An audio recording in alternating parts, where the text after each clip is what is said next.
मुंबई शहर को सपनों का शहर माना जाता है। इस शहर में हर रोज लाखों लोग आते हैं एक ही सपना लेके कि उनका एक सपना है जो मुंबई शहर पूरा करेगा। वैसे तो मुंबई शहर को हर कोई अपना लेता है, मगर मुंबई शहर बहुत कुछ लोगों को अपनाता है, मगर जब अपनाता है तो उसको सब कुछ देता है। मुंबई शहर की एक खास बात यह भी है कि इस शहर में सर्वाइव करने के लिए कुछ लोग अलग अलग चीजें करते हैं, कुछ लोग दो दो काम करते हैं जिससे उनकी जिंदगी आसानी से चल सके। पिछले कुछ सालों में देश में शेयर मार्केट के लिए चलन बेहद ज्यादा बना है। अगर लोगों को अपने जीवन में आगे बढ़ना है तो बहुत सारे युवा जो हैं वो शेयर मार्केट की ओर आकर्षित हुए हैं और शेयर मार्केट में अपना करियर बनाने के लिए आगे बढ़े हैं। ऐसे ही मुंबई के रहने वाले विशाल, जो कि पवई में रहते हैं, रिक्शा चालक हैं, मगर पिछले कुछ सालों से ट्रेडिंग में अपनी करियर बनाया है और अब उसी करियर के साथ वे आगे बढ़ रहे हैं। विशाल, बहुत बहुत स्वागत है आपका। विशाल रिक्शा चालक हैं, मॉर्निंग में रिक्शा चलाते हैं, उसके बाद ट्रेडिंग भी करते हैं। किस तरीके से ट्रेडिंग जो है वो आपको लगा कि मुझे करनी चाहिए? मतलब जब से मतलब मैंने मार्केट में इन्वेस्ट और ट्रेडिंग करना शुरू किया है, तब से लगा कि हाँ, यहाँ से सब कुछ बदल सकता है। मतलब एक उम्मीद मतलब मार्केट ने हमें एक उम्मीद दिया है कि भाई यही एक अच्छा प्लेटफॉर्म है जो आपको सपने पूरे कर सकता है। लेकिन जब शुरुआती दौर में मुझे लगा कि नहीं, फिलहाल मतलब मार्केट इतने जल्दी नहीं देगा हमें सब कुछ, तो उसके लिए थोड़ा हमें टाइम देना पड़ेगा। तो एक प्रॉब्लम हो रही थी कि घर चलाने के लिए अर्निंग सोर्स कहाँ से आएगा। तब मैंने एक सेकेंड अर्निंग सोर्स सोचा ऑटो के बारे में कि चलो ऑटो चलाएंगे, फर्स्ट ट्रेडिंग करेंगे, उसके बाद ऑटो पे जो हमारा घर चलाने का खर्चा वो निकालेंगे। बस मेरा थिंकिंग वही था वहाँ पे। विशाल, शुरुआती दिनों में शायद कुरियर बॉय की तरह भी आपने काम किया, डिलीवरी बॉय की तरह भी आपने काम किया है। थोड़ा सा वहां से बताइए कि किस तरीके से शुरुआत की आपने, क्योंकि बहुत मुश्किल होता है। मुंबई में मैं भी रहता हूँ, मैं तो बाहर से आया हूँ, मुंबई में मेरी जन्म नहीं हुआ है, मगर तब भी इतना दिक्कत होता है। मुंबई में सर्वाइव करना एक बहुत मुश्किल चीज होती है। जब आपका परिवार आपके साथ होता है तो बहुत दिक्कतें होती हैं। किस तरीके से शुरुआत की थी आपने? वैसे मतलब मेरा एज अभी 24 है। 2000 मतलब 12 के बाद हमने जॉब करना शुरू किया था, तब मैं वहाँ पे कुरियर बॉय में लगा था। तो वहाँ के दोस्त लोगों ने मुझे ट्रेडिंग के बारे में बताया था। तो वहाँ पे काम करते करते 2019 में मैंने इन्वेस्ट करना स्टार्ट किया था। तो बस वही से मतलब मेरी जर्नी शुरू हुई कि तभी से मतलब कुरियर का जॉब करते करते मैं ट्रेडिंग के बारे में जानकारी लेने लगा कि ट्रेडिंग क्या होता है, मतलब स्टॉक मार्केट क्या होता है, शेयर्स क्या होते हैं, उन्हें कैसे लेना है, कैसे बाय करना है, और शेयर्स को बाय करने के लिए क्या क्या प्रोसेस होता है। तो बस वहां से मैंने स्टार्ट किया और मैंने वहां से मतलब कॉलेज ड्रॉप आउट कर दिया कि चलो मत अभी, मतलब वहां पे मतलब मेरे दोस्तों ने मुझे सिखाया था कि स्किल मैटर करता है। अब क्योंकि उन लोग खुद जो फ्रेंचाइजी में मतलब मैं काम करता था खुद पढ़े लिखे नहीं थे, लेकिन वो भी हमसे अच्छा खासा अर्न कर रहे थे। तो बस यही देख के मुझे एक मोटिवेशन मिला कि चलो हम भी यही करेंगे।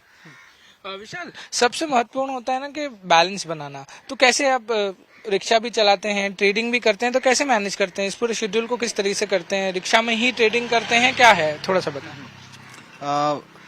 तो फर्स्ट में जब 8 बजे निकलता हूँ रिक्शे पे, तो मैं एक दो पैसेंजर को ड्रॉप करने के बाद मैं अपने ट्रेडिंग पे आ जाता हूँ।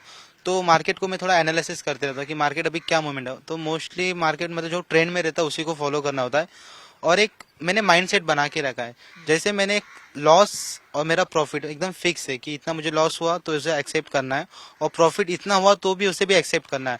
और ये होने के बाद मैं मेरा सेटअप क्लोज करके ऑटो पे निकलता हूँ। क्योंकि हम ज्यादा टाइम मार्केट के सामने रहते हैं, स्क्रीन हमारे सामने रहती है ना, तो हमारे मन में ना लालच बढ़ जाता है कि चलो और प्रॉफिट बुक कर लें। तो जो हमें मतलब प्रॉफिट होता है वो भी लॉस में कन्वर्ट हो जाता है। तो उसी से बचने के लिए मैं मेरा प्रॉफिट बुक करने के बाद मैं ऑटो पे निकल जाता हूँ सब क्लोज करके। विशाल, मुझे जब मैं आपके पास आया तो मुझे एक खास चीज दिखी आपकी रिक्शा में।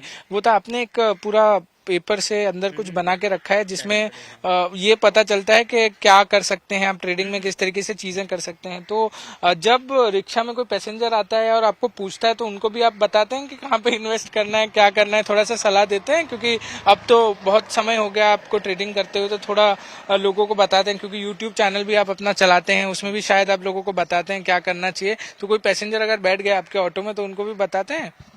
मोस्टली जितने भी पैसेंजर बैठते हैं उन लोगों को मालूम ही नहीं होता कि स्टॉक मार्केट क्या होता है। और जिन लोगों को मालूम होता है ना, वो चार्ट पैटर्न की सब पोस्टर्स वगैरह देख के ही समझ जाते हैं। फिर वो पूछते हैं कि आप इन्वेस्ट करते हो क्या, आप ट्रेडिंग करते हो क्या। तो मैं उनको बताता हूँ हाँ। तो बहुत शौक हो जाता है कि एक ऑटो वाला कैसे कर रहा है इतना, उसको मतलब इतना नॉलेज कैसा है, उसको कैसे मालूम है कि ये सब चीजों के बारे में। तो वो बहुत शौक हो जाते हैं। तो कभी कभी उन लोग भी मुझे गाइडेंस दे देते हैं अच्छा खासा कि चलो आप ऐसा ऐसा करो तो आपको प्रॉफिट होगा। मतलब एक वेल्थ बनाने के लिए आप स्टॉक को बाय करो, लॉन्ग टर्म के लिए आप इन्वेस्ट करो, ऑप्शन ट्रेडिंग मत करो। कुछ लोगों ने ऐसे भी सजेस्ट किया था, तो मैं भी उनको कुछ गाइडेंस कर देता हूँ कि हाँ मैं मतलब ट्राई कर रहा हूँ बेटर करने के लिए कि मेरा एक वेल्थ अच्छा बने, ऐसा है मतलब। और मतलब ज्यादा करके पैसेंजर को पता ही नहीं होता कि स्टॉक मार्केट क्या होता है, और उनका ध्यान जाता ही नहीं वहाँ पे। विशाल, नॉर्मली मार्केट को रिस्क फैक्टर माना जाता है, लोग बहुत ही चुन चुन के इन्वेस्ट करते हैं। कुछ लोग जो पढ़े लिखे होते हैं वो भी मार्केट में इन्वेस्ट नहीं करते हैं। आपने जब अपने परिवार से पहली बार बात की होगी कि मैं ये तरीके से चीजें करना चाहता हूँ, ऑटो तो चलाता ही हूँ मैं, साथ ही साथ सेकेंड इनकम सोर्स के लिए मैं ये भी करना चाहता हूँ, वो क्या कहे थे, उनका क्या कहना था कि नहीं भाई रहने तो हमारा चल रहा है इसमें, या फिर आप आगे बढ़ गए? नहीं, मेरे घर वालों ने मुझे पूरा सपोर्ट किया। उन्होंने पूछा नहीं कि तू क्या कर रहा है, उन्होंने मुझे एक ही कहा कि भाई देखो जो करना है कर, लेकिन एक अच्छा ही करना, कुछ बुरा ऐसा काम मत करना। तो मुझे मेरे घर वालों से पूरा सपोर्ट मिला। कभी मतलब नेगेटिव वहाँ पे पॉइंट दिया ही नहीं उन्होंने कि चलो तू ये कर मत वो कर मत। तो जो रिजल्ट मुझे उन्होंने कहा कि सब पॉजिटिव ही आया वहाँ से, घर से। तो विशाल, वैसे बहुत सारे लोग जो हैं बहुत मेहनत करते हैं, आप भी उतनी मेहनत करते हैं, आगे सिर्फ शेयर मार्केट करना चाहते हैं, किस तरीके से आगे बढ़ना चाहते हैं ट्रेडिंग के करियर में आप? क्योंकि ट्रेडिंग के लिए अब तो बहुत सारी चीजें जो हैं वो विकसित हो गई है, लोग पढ़ाई करते हैं, लोग अलग अलग चीजें करते हैं, आप क्या कहेंगे? मैंने एक चीज सीखी, अगर पैसा कमाना है तो एक अर्निंग सोर्स बनाना चाहिए इंसान ने, कि कहीं ना कहीं से तो उसको अर्निंग आती रहे। तो मैं भी वही ट्राई कर रहा हूँ कि चलो हम भी एक अर्निंग सोर्स बनाएंगे हमारा। मतलब मेरे जो दोस्त लोग थे अभी वो बिजनेसमैन लोग हैं, मतलब कुछ कुरियर का फ्रेंचाइजी चलाते हैं, कुछ लोग ट्रेडिंग करते हैं मेरे दोस्त लोग। तो उन्होंने कहा था कि विशाल एक अर्निंग सोर्स होना बहुत जरूरी है इंसान को, कि अगर एक बंद हो गया तो एक से पैसा आते रहे, ऐसा। तो मैं भी वही ट्राई कर रहा हूँ कि मैं भी कुछ अर्निंग सोर्स बनाऊं। मार्केट से तो हमें पैसा मिलेगा, और मैं एक्स्ट्रा काम करके क्या पैसा कमा सकता हूँ, मैं भी ये भी सोचता हूँ। विशाल, सबसे महत्वपूर्ण चीज, भले आप मुझे ये बता चुके हैं, बट लोगों के पास जब ट्रेडिंग करते हैं ना तो बड़े बड़े ऑफिस लेते हैं, अलग अलग जगहों पे जो है दफ्तर बना के हैं, उसमें ट्रेडिंग करते हैं। बस सिर्फ ट्रेडिंग करना है, 3-4 घंटा करना है। आप अपनी ऑटो में करते हैं किस तरह? मतलब ऐसा जरूरी नहीं, मेरा ऑटो ही मेरा सेटअप है। हाँ। मेरा ऑटो ही मेरा सेटअप है, और कैसा एक अच्छा खासा प्लेस दिख जाता है कि वहां से जो लोग कुछ एक पॉजिटिव एनर्जी मिलेगी, हमको कुछ पॉजिटिव रिजल्ट मिलेगा, तो मैं मेरे सेटअप को ही वहीं पे लेके जाता हूँ कि चलो हम यहीं पे बैठ के ट्रेड करेंगे। एक उससे एक अलग मोटिवेशन मिलता है मुझे कि नहीं भाई हमें करना है। आप अपना लैपटॉप साथ ही में लेके चलते हैं? हाँ, मैं मेरा लैपटॉप साथ ही में लेके चलता हूँ। चलिए विशाल, बहुत बहुत शुक्रिया हमसे बात करने के लिए। आशा करते हैं कि जिस तरीके से आपने स्ट्रगल किया है उस सारी चीजों का फल आपको मिले और ट्रेडिंग के करियर में आप और ज्यादा आगे बढ़े।